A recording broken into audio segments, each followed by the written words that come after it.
ऐसे राइटिंग के पेपर में सबसे मुश्किल चीज़ जो कैंडिडेट्स को लग रही होती है वो आउटलाइन होती है। किसी को एग्ज़ाम में 1-2 आइडियाज़ आते हैं और किसी को बहुत सारे आइडियाज़ होते हैं लेकिन उनकी अलाइनमेंट और स्ट्रक्चर समझ में नहीं आता।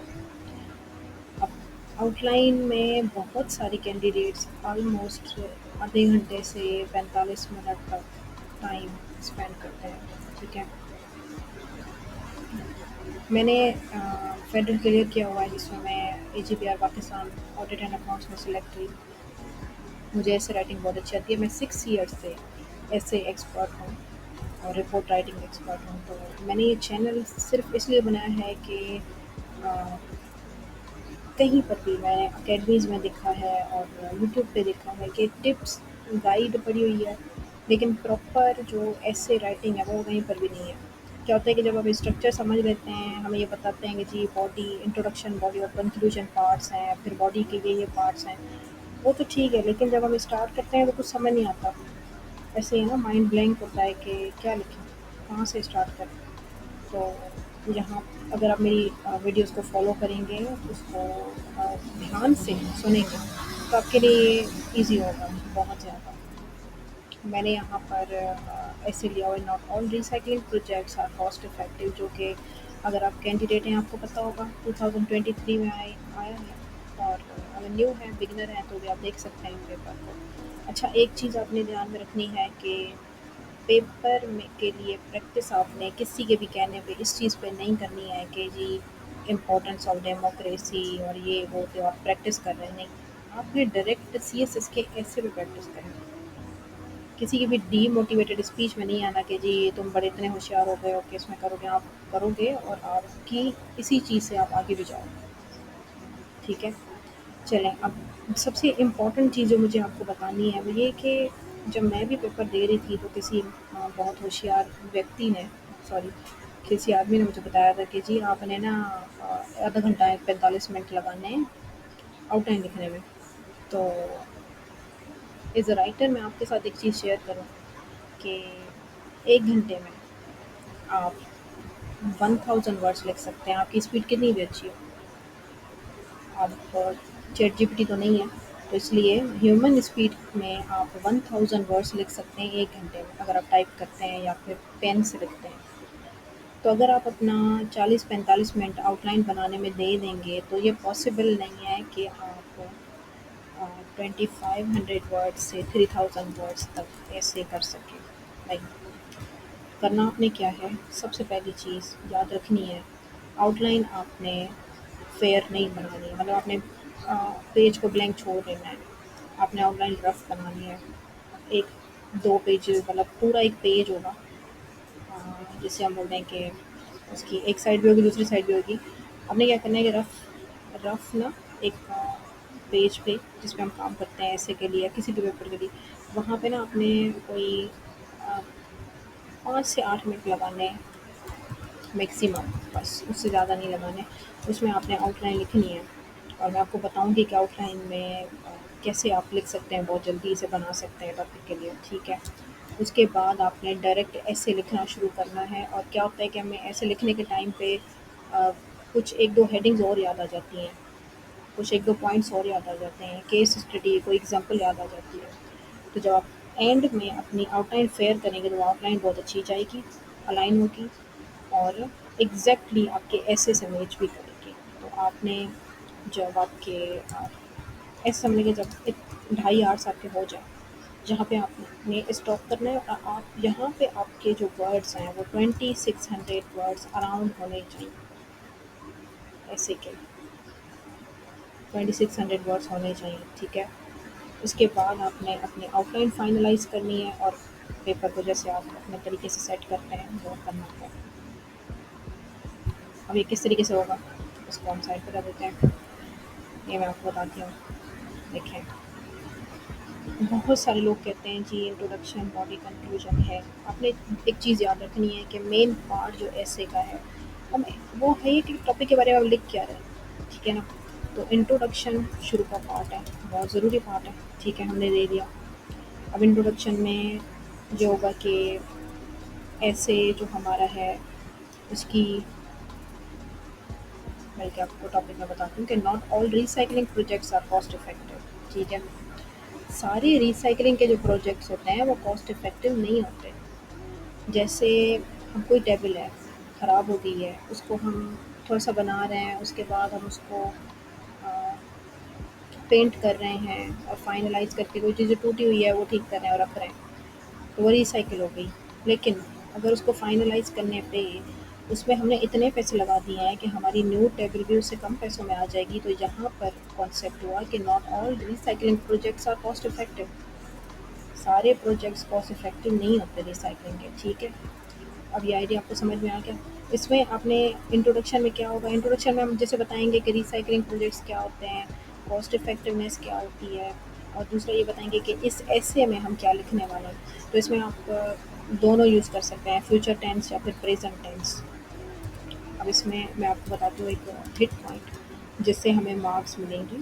एक तो है कि हमें बैकग्राउंड देना है, दूसरा थीसिस स्टेटमेंट लिखनी है ऐसे की। ठीक है, अब मेन हमारी हेडिंग हुई इंट्रोडक्शन। अब ये दो हेडिंग्स क्या होगी, बैकग्राउंड और थीसिस स्टेटमेंट, इन्हें हम लिख लेंगे बुलेट पॉइंट्स में। ये हमारा इंट्रोडक्शन जो एग्जामिनर होगा उसको स्टे कराएगा कि वो अपना इंटरेस्ट ले ऐसे में कि जिसने लिखा है उसको उसकी स्टडी बहुत अच्छी की हुई है। मैं आपको थीसिस स्टेटमेंट बनाना सिखाऊंगी जब हम इसी ऐसे को नेक्स्ट मेरा जो वीडियो होगा उसमें सॉल्व करेंगे। ठीक है, अब बैकग्राउंड में हम इसका टॉपिक का ही बैकग्राउंड देंगे, लेकिन अगेन वो एक थोड़ा सा डिटेल है, तो एक वीडियो में कोई भी चीज़ नहीं होगी मुझसे। अभी आप आउटलाइन मैं समझा रही हूँ कि इंट्रोडक्शन में, और ये आउटलाइन ऑलमोस्ट हर ऐसे में आ जाएगी। ये मैं आपको इसलिए समझा रही हूँ क्योंकि आपने मेरी आउटलाइन एक बार समझ ली, ऑलमोस्ट जो सारे एसेज हैं ना आपकी आउटलाइन सेम आएगी।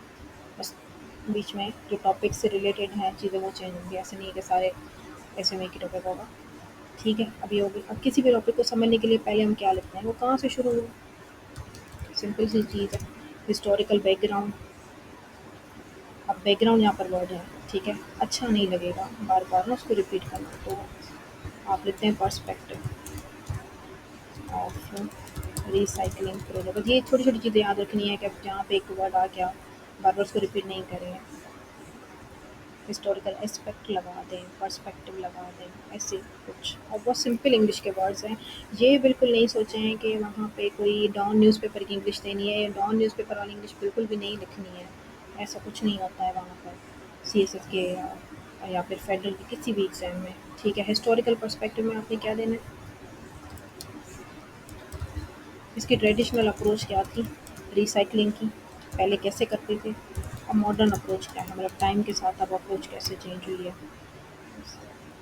इन दोनों को भी हम सब हेडिंग कर देंगे, ये हमारी मेन हेडिंग, ये दो सब हेडिंग का करेंगे। ठीक है, अब उसके बाद क्या है, उसके बाद भी देखें रिसाइकलिंग प्रोजेक्ट का जो इम्पैक्ट होता है वो एक तो एनवायरनमेंट पे होता है और सोसाइटी पे भी होता है, लेकिन सोसाइटी अगेन एनवायरनमेंट में हम एक ले सकते हैं। दूसरा कॉस्ट इफेक्टिवनेस है, मतलब कि हमारे इकोनॉमी का भी इसमें मेजर पार्ट है।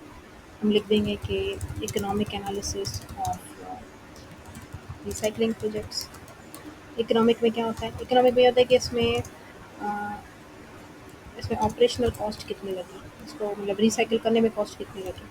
और अब मैं आपको एक चीज़ बता रही हूँ जो बहुत ज़रूरी है, ये है कि एक देखें ये वाली चीज़ है जो हमारे एग्जामिनर को मैंने बताया कि बहुत ज़्यादा एक आपके पेपर को अच्छा बनाएगी। और दूसरी चीज़ ये है, आप केस स्टडी दे दें, आप यहाँ पर एग्जाम्पल कोई दे दें, कोई सिनेरियो दे दें, इवेंट दे दें, तो यहाँ पर ना एग्जामिनर को ये चीज़ होगी कि हाँ, इस चीज़ पे डिटेल्ड स्टडी की हुई है, इसीलिए इसने ये टॉपिक लिया है।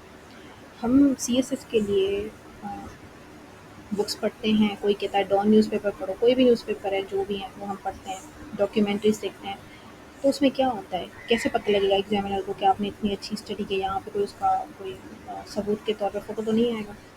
हमने उस चीज़ को मर्ज करना है और ज़बरदस्ती मर्ज करना है टॉपिक से रिलेट करके, कि आपने जो भी चीज़ पढ़ी है, ये आपने ट्रिक दिमाग में रखनी है कि आपने ना 15, 20, 25, 30 ऐसे कोई इवेंट्स जो हैं वो याद कर लेनी है, जिसके आपको ईयर्स याद होने चाहिए, कोई फिगर्स याद होने चाहिए, जैसे वर्ल्ड हेल्थ ऑर्गेनाइजेशन के हों, कोई इवेंट हुआ हो, वो सारे इवेंट ना आपने तो याद कर लेने, उससे क्या होगा, कोई ना कोई इवेंट आपके टॉपिक के साथ आप अगर थोड़ी-सी एक इंटेलिजेंस यूज़ करोगे तो वो मर्ज कर लेगा। तो ये चीज़ आपकी बहुत ज़रूरी है, ठीक है? यहाँ पे हो गया इकोनॉमिक एनालिसिस। आपको अगर कुछ और इकोनॉमी के हिसाब से अपना कोई पॉइंट हो तो वो आप सब हेडिंग में डाल सकते हैं। ये वो पॉइंट है जो मेरे माइंड में अ, ऐसे सॉल्व करने के टाइम पे आ रहे हैं, ठीक है? और दूसरा है environment, environmental analysis of recycling projects, ठीक है? और एनवायरनमेंट का क्या होगा? एनवायरनमेंट में ये होगा कि रिडक्शन इन वेस्ट मटीरियल, तो जब हम चीज़ फेंकेंगे नहीं तो सीधी सी बात है कि वो मतलब वेस्ट मटीरियल कम होगा। और दूसरा पॉजिटिव इम्पैक्ट आएगा ऑन सोसाइटी। अगर सोसाइटी साफ़ सुथरी होगी, कचरा नहीं होगा तो उसमें पॉजिटिव इम्पैक्ट आएगा। और दूसरा सबसे बड़ी चीज़ कि हमारे जो रिसोर्सेज हैं ना, उस वो कंज़र्व होंगी, ज़्यादा यूज़ नहीं होंगी। अगर लकड़ी है, आपने उसको रिसाइकिल कर लिया, तो आपको लकड़ी की वो चीज़ जो चाहिए थी, वो आपको खरीदनी नहीं पड़ेगी, आपने खुद से ही उसको रिसाइकिल कर लिया है।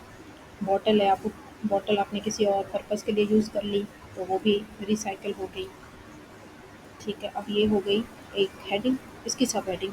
ज़्यादा आपने कचरे में नहीं जाना है कि सब हेडिंग की सब हेडिंग, उसकी सब हेडिंग। ये भी बहुत सारे लोग करते हैं, लेकिन इसमें फिर आप, जैसे मैंने कहा कि आप लोग न्यू हैं, आपका ये डेली नहीं होता है कि आप डेली कोई ऐसे बैठ के सॉल्व कर रहे हैं, तो इसलिए बहुत अच्छी एफ़र्ट के साथ आपने अच्छे रिज़ल्ट्स लेके आने हैं। मेन हेडिंग और दूसरी हेडिंग आ गई पास, ठीक है? दूसरी चीज़, हमने रिसाइक्लिंग प्रोजेक्ट्स पे तो बात कर ली, कॉस्ट इफ़ेक्टिवनेस यहाँ पर रह गया। तो हमारे 2 मेजर कीवर्ड्स हैं, अगर आप याद रखें तो ये 2 कीवर्ड्स हैं, दोनों पे बात करनी है। अब यहाँ पे अगर कॉस्ट इफ़ेक्टिव नहीं है तो मतलब उसके पीछे चैलेंजेस होंगे। क्यों नहीं है? चैलेंजेस, इश्यूज़, जो भी आप कहते हैं, आप अपने हिसाब से हेडिंग लगा दें। चैलेंजेस क्या हैं? मेरे हिसाब से तो टेक्नोलॉजिकल बैरियर है, और उसके बाद पुअर इंफ्रास्ट्रक्चर है हमारे पास। उसके बाद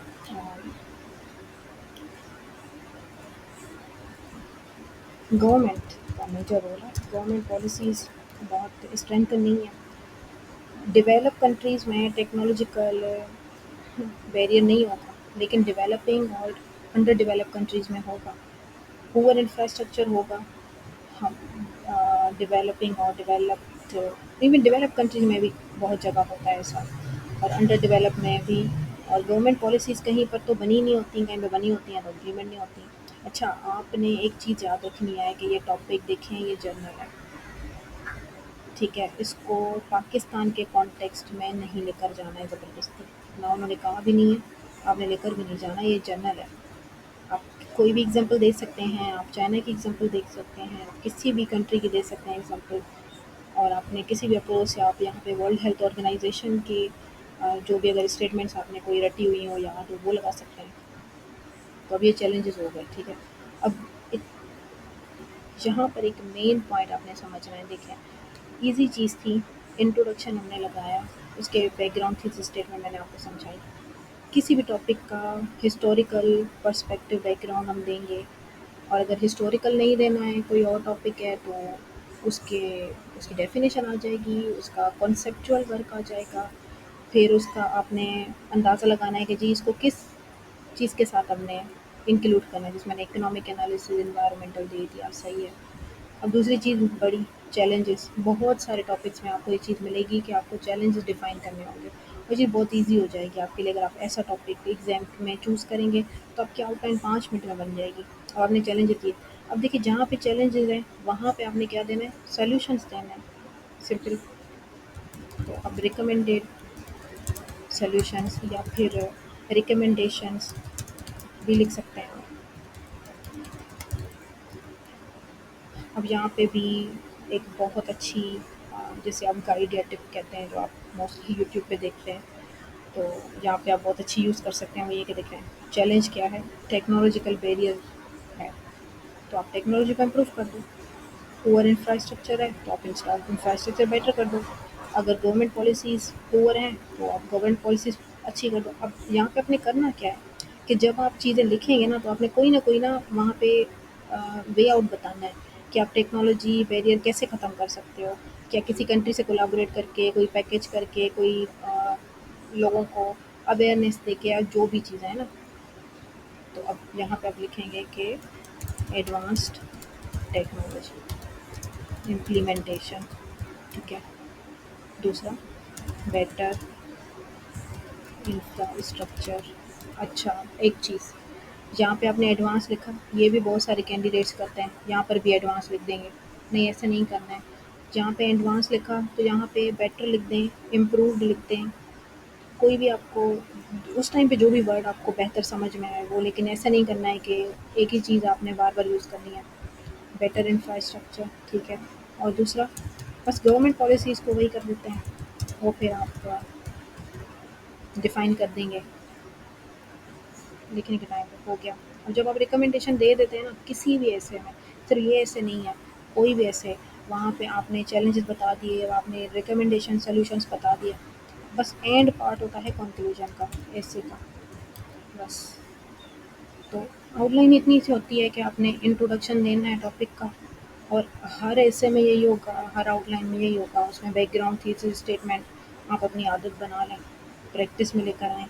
और उसके बाद क्या होता है, मैंने आपको बताया पर्सपेक्टिव होता है, हिस्टोरिकल। अगर ये नहीं होगा, अगेन इम्पोर्टेंस होगी, किसी टॉपिक की सिग्निफिकेंस होगी, और या इवेंट्स होंगे, कुछ ना कुछ ऐसा होगा। उसके बाद ऐसे बीच में आपको दूसरी हेडिंग्स देनी है टॉपिक से जो रिलेट करेंगी, और देन आपने, अगर चैलेंजेस हों, कहीं पे चैलेंजेस होते हैं, कहीं पे रिस्क होते हैं, और इश्यूज़ होते हैं, बहुत सारी चीज़ें ऐसी होती हैं, अगर आप थोड़ा माइंडफुल काम करोगे ना ऐसे आउटलाइन पे, ये होगा रिकमेंडेशन सॉल्यूशन दे दिया, कंक्लूजन आपका बन गया, ठीक है।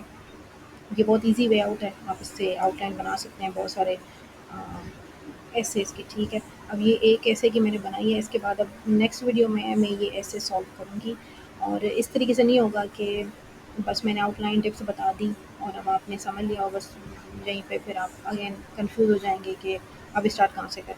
इंट्रोडक्शन के बाद पहली लाइन नहीं मिलती, ऐसे ही है ना, पहला वर्ड नहीं समझ आता कि अब ये लाइन लिखें कैसे, कंटिन्यू कैसे करें। तो वो एक लाइन बाय लाइन, ये नहीं है कि मैं आपको जस्ट समझाऊँगी, नहीं, मैं पूरा आपको 2600 टू 3000 वर्ड्स तक का पूरा ऐसे लाइन बाय लाइन आपको लिख कर समझाऊँगी। ये नेक्स्ट वीडियो में कंटिन्यू करूँगी। अभी इस वीडियो को आप देखें और अपनी प्रैक्टिस इस पे या दूसरे एसेस पे करें, और आप ये चीज़ मेरे साथ शेयर भी कर सकते हैं। अगर आपने चेक करवानी हो तो मैं आपको चेक करके इम्प्रूव करके भी दे सकती हूँ।